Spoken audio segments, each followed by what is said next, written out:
Greetings friends.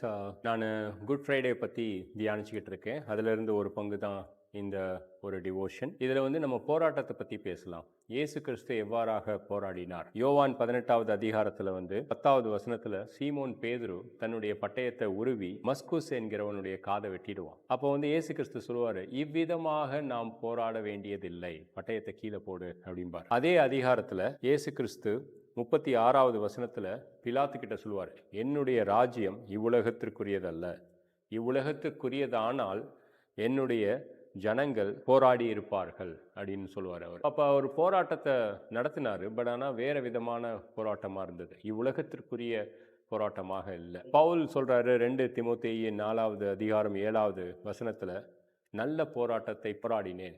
அது எந்த விதமான போராட்டம்? விசுவாசத்தை காத்து கொண்டேன் அப்படின்னு சொல்றாரு.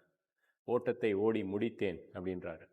ஸோ 2 கொரிந்தியர்கள் 10ல் வந்து பவுல் வந்து நமக்கு எப்படி போராடணும் அப்படின்னு சொல்கிறார். விசுவாசத்தை காத்துக்கொள்கிற மாதிரி.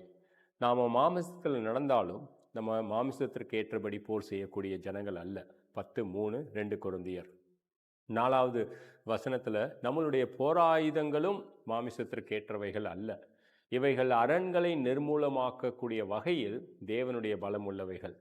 ஸோ நம்மளுடைய போராட்டம் என்னென்னா, முக்கால்வாசி நேரம் வந்து நம்மளுடைய சிந்தனையில் இருக்கும், இது முடியாது, அது நடக்காது, ரைட்? அவ்விசுவாசத்திற்குரிய போராட்டங்கள் அல்லது சரீர பலவீனமான போராட்டங்கள், இது என்னால் நடக்க போகிறதில்ல.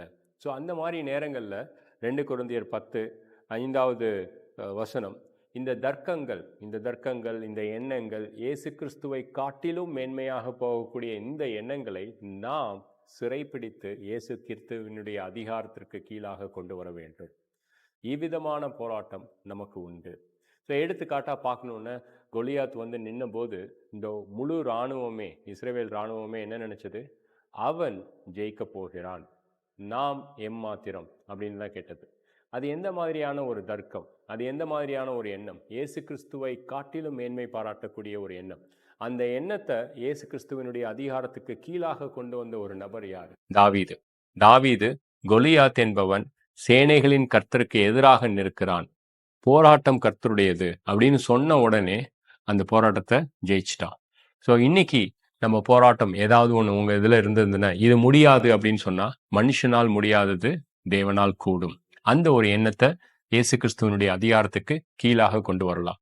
எத்தனை முறை இயேசு கிறிஸ்து சிலுவையை நோக்கி போகும் பொழுது அந்த எண்ணங்களை தன்னுடைய பிதாவினுடைய அதிகாரத்துக்கு கீழாக கொண்டு வந்து பிதாவினுடைய சித்தத்தை நிறைவேற்றிய அந்த மாதிரியான போராட்டத்தை போராடினார். அந்த போராட்டத்திற்கே விசுவாசிகளாக நாம் அழைக்கப்பட்டிருக்கிறோம்.